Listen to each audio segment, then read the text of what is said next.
Aggressiveness भी थी, जिस तरीके से स्ट्राइक रोटेशन थी, जिस तरीके पे उनके चेहरे पे नजर आ रहा था, दैट वाज अमेजिंग। और सबसे अच्छी बात जो रिजवान ने की कि फिर उसने माशाल्लाह उसने ग्राउंड में खड़े होकर नमाज पढ़ी, जो कि हिंदुओं के बीच में खड़े होकर। So that was really something very very special for me.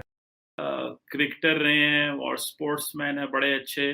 उन्होंने जो इंतहाई डेरोगेटरी और एक टॉक्सिक स्टेटमेंट दी है हिंदूज के बारे में, और जो उन्होंने कहा कि जी सबसे अच्छी बात तो ये है कि जब रिजवान ने ग्राउंड में नमाज पढ़ी और हिंदुओं के मौजूदगी में, और वो उनके इर्द गिर्द थे हिंदूज।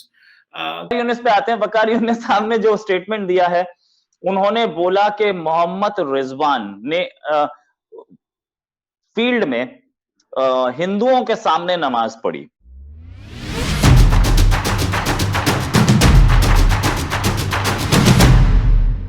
जय हिंद दोस्तों, मैं हूं कीर्ति और आप सभी को हमारे चैनल पर स्वागत है। तो दोस्तों, आप जानते होंगे कि इंडिया पाकिस्तान मैच के बाद पाकिस्तान के लोग और उनके कुछ सपोर्टर कैसे ऑनलाइन और सोशल मीडिया में आके इंडिया की बैशिंग कर रहे थे और अपने हद से बहुत ज़्यादा गिर चुके थे। लेकिन इसमें अभी वकार यूनिस का बयान आपने देखा, एक नेशनल मीडिया में ये कहे कि जो मोहम्मद रिजवान है उन्होंने हिंदुओं के सामने नमाज पढ़ा, और ये मुझे बहुत अच्छा लगा।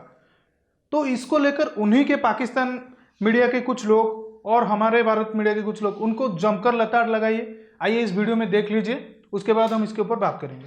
तो इंडिया में भी तो बहुत सारे हिंदूज हैं, पाकिस्तान में बहुत सारे हिंदूज हैं, तो क्या लोग नमाज नहीं पढ़ते? लोग नमाज पढ़ते हैं। लेकिन ये डेरोगेटरी टर्म जो वकार यूनुस की तरफ से की गई है, अच्छा मजे की बात ये है कि इससे पहले कल मैं देख रहा था कि ये एक स्लर है। देखे ना, अब हम तो ये कहते हैं कि जी हम तो कहते हैं जो मजहब है उसको पॉलिटिक्स से लैदा रखो, क्योंकि मजहब एक और चीज है, पॉलिटिक्स का उसमें मिसयूज किया जाता है।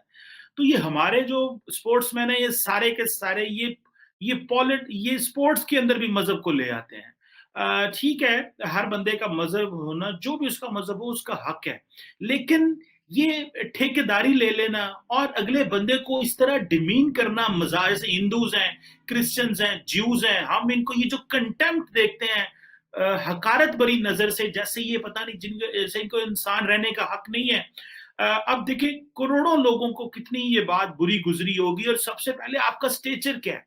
देखिए ऐसे लोगों को, वकार यूनुस जैसे लोगों को, क्रिकेटर्स को जो जिनका कद काट हो जाता है, उनको टीवी वाले, मीडिया वाले, कॉन्फ्रेंसेस में, डिफरेंट जगहों पे बुलाया जाता है, बिकॉज आपका एक लेवल है, आपका एक माइंडसेट है, आपकी एक अप्रोच है। और वकार यूनुस तो आईसीसी की बहुत देर कमेंट्री भी करते रहे हैं, तो क्या आईसीसी ने उनको नहीं बताया कभी कि भाई एटलीस्ट जब आप स्पोर्ट्स पे बात कर रहे हो तो यहाँ पर मजहब लेके बीच में आने की क्या जरूरत है? मैच वो जो आपने जीत लिया, मजहब आपका अपना है, जितनी मर्जी नमाजें पढ़े, जो मर्जी करें, लेकिन किसी के अगेंस्ट इस तरह की बात करना, ये हमने एक, ये मुहावरतन हमने जो हमारे मुआशरे के अंदर ये जो एक चीज है कि हमने डिमीन करना है लोगों को, जो मुसलमान नहीं है उसको समझना है। हमारा इस्लाम कहता है, हमारा कुरान और हमारे नबी पाक सल्लल्लाहु अलैहि वसल्लम तो माइनॉरिटीज के बारे में और इनके बारे में क्या क्या बातें करते हैं। अगर पाकिस्तान एक मेजॉरिटी कंट्री है जहां पे मुसलमानों की आबादी ज्यादा है, तो जो माइनॉरिटीज हैं, पहले तो ये माइनॉरिटीज होने नहीं चाहिए, सारे पाकिस्तानी हैं, लेकिन अगर कॉन्स्टिट्यूशन में आ गया है तो दैट डज नॉट मीन कि हम उनको डिमीन करें।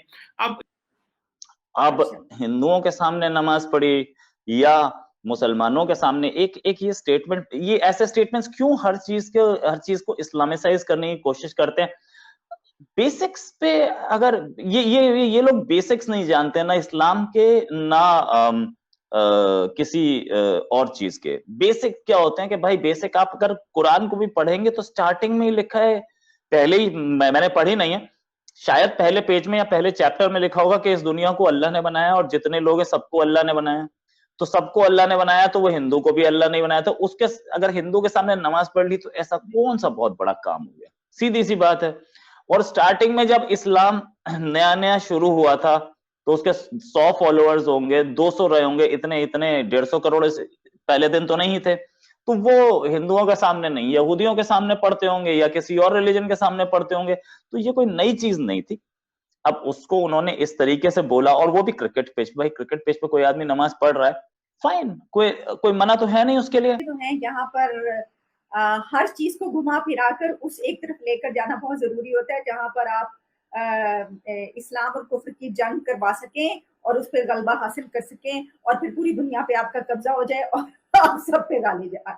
तो क्रिकेट के मैदान में हम ये छोड़ते नहीं है। तो देखिए, हमने भी बात की कि जब आप स्पोर्ट्समैन स्पिरिट, मतलब आप खिलाड़ी हैं, यार ऐसे स्टेटमेंट नहीं देना, बस इतने इस तरह के स्टेटमेंट नहीं देनी चाहिए, पॉलिटिकल स्टेटमेंट। अगर आप कोई मिनिस्टर देना तो वो समझ आती है बात, लेकिन तो नहीं देना। और आप टीवी में बैठकर अगर आप ऐसी बात करते हो तो ये फिर आप लड़ाई वाली बात कर रहे हो। आप देखो, प्यार मोहब्बत होनी चाहिए। अगर आपके पास मीडिया का प्लेटफॉर्म है तो आपको ऐसी बात नहीं करनी चाहिए जिससे लड़ाइयां हो या कंट्रोवर्शियल स्टेटमेंट्स हो। तो आपको ठीक बात करनी चाहिए और बाकी प्यार मोहब्बत का मैसेज देना चाहिए। पाकिस्तान आज जीता है, बहुत ज्यादा हमें खुशी हुई है, और जिस तरह से पाकिस्तान कैंपेन चला रहा है इसको सेलिब्रेट करनी चाहिए, ना कि आप जो है वो गालियां दें। और ये तो दोस्तों, आपने वीडियो में देखा कि कैसे इन लोगों ने वाकर यूनिस की लतार लगाई है, और ऐसा लगाना भी चाहिए, उनको गाली पड़ना भी चाहिए। क्यों एक दूसरे की मैच होती है तो वो क्रिकेट मैच में ही रखा जाए, उसको रिलीजियस कॉन्टेक्स्ट में क्यों देखा जाए? अगर हम देखें, हमारे यहाँ से कोई भी रिलीजियस कॉन्टेक्स्ट में कोई भी कमेंट या पोस्ट नहीं गया।